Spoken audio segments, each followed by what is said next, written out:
Hi guys, it's your girl B Dunn, also known as the Healthy Hoe, here to bring you all news health and hoe related. So today I have a health story which also ties into a hoe story. I don't know if you've ever heard of the website seekingarrangement.com. It was founded by CEO Brandon Wade, and it is for sugar daddies and sugar mommies to find sugar babies. Now, personally, I have not made not one fucking dollar off of this website, but I have known women who have actually hit a couple licks. So it does serve its purpose. I have personally had to explain to a couple married men that $400 for sex is very, very insulting, and I need more than that to go to dinner. So basically, go fuck yourself.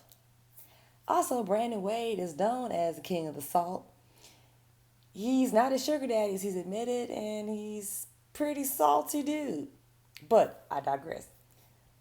So with this story, after the nation's cracking down on people getting abortions for some reason, he talked to his girlfriend about this, and he told his girlfriend about it, and his girlfriend and her sister are from Alabama, and he asked them, so why couldn't a woman just go to a different state and get an abortion? And she tearfully explained to him that it's just not financially possible to go to a state next door and get an abortion. I mean, my thing is, if you're that fucking poor, you need to make sure that you're careful or abstinent.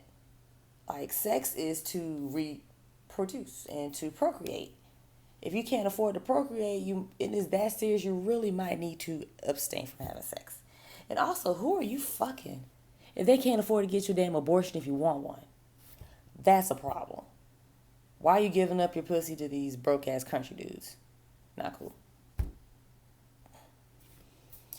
So because of these issues, Brandon Wade decided to start a nonprofit to help cover travel expenses and fees to get women to areas where abortions are possible. Now, this is also another reason why we shouldn't even have this option in the back of our heads. If anything goes wrong, I can always get an abortion, because we are really putting our lives in the hands of lawmakers. And we should really, as women, do everything in our powers to never even have to make this choice. Because from what I hear, it is very, very, very painful. And also, abortions have a lot of health concerns. Like, a lot of these clinics, they're not really run the way you would think they are. These aren't hospitals. These are just straight up clinics. Rats running through the walls. The abortioners, or you can't even say the doctors half the time, like stabbing people through the uterus and shit. It can get really, really dangerous. And also, they're not very sanitary. Like I said, the rats are running around in the fucking abortion rooms. And they don't have time to even sterilize all the equipment in the autoclave, because it takes about 45 minutes to run a cycle. They are using Dawn to clean surgical tools. Not baby ducks, surgical tools. If you dropped a dinner fork in a woman's uterus, would you clean it with Dawn? I would. I would not. Also, Planned Parenthood, I've always had some issues with them when I learned what they were really about. Remember what I said about these companies and these businesses not giving a shit about us? It's really all about money. Planned Parenthood is definitely at the top. Their objective is to keep the eugenics movement going. In case you didn't know, a eugenics movement started after slavery in the United States. And the United States, Germany modeled their eugenics program after ours. So people try to act like, Germany and the United States have just been bitter enemies from the beginning. That is so not true. Not true. Also, why do you think Planned Parenthood is in the hood? There's a reason for that. Their objective is to really keep black people and other minorities from repopulating. Did you know that the birth control pill was also a product of the eugenics movement? Real shit. Also, I want to talk about Susan G. Komen. Susan G. Komen is a breast cancer research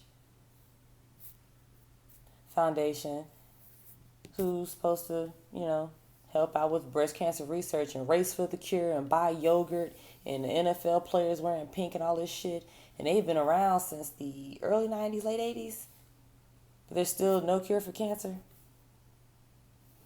So they have been donating millions of dollars to Planned Parenthood, and I don't think that they are anymore. They stopped a few years ago, and I don't think that they've resumed. I've been trying to find an article about it, but from what I know, their donations have ceased, all their millions of dollars. Now, I bring them up because, like I said, Susan G. Komen's objective is to find a cure to cancer. Why has research come out that abortions actually cause breast cancer in women? You think Susan G. Komen didn't know that? Sounds like a good money-making scheme to me. And if you look it up, you'll also see where people will say, oh, no, that's not true, that's not true. Research said that that's not true. But in China, they found it to be true. And even in American studies, they found it to be true. Because these organizations do not give a fuck about us. I've told you guys this.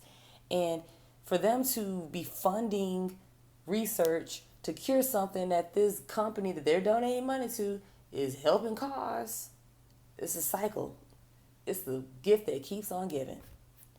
Just all about profit. They do not care about us. These disease organizations promote diseases.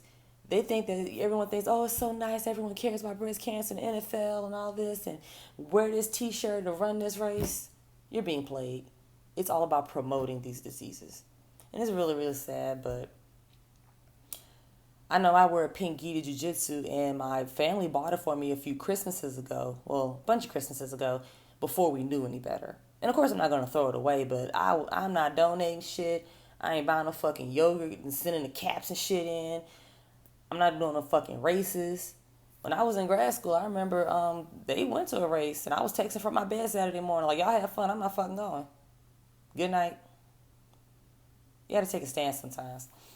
But, I mean, if they keep getting money out of us and we're all being emotional because we've all been touched by this horrible disease, they're going to keep making money and nothing's going to get better. Like, comment, subscribe, share. Follow me on Twitter. Follow me on Instagram. Like my new Facebook page.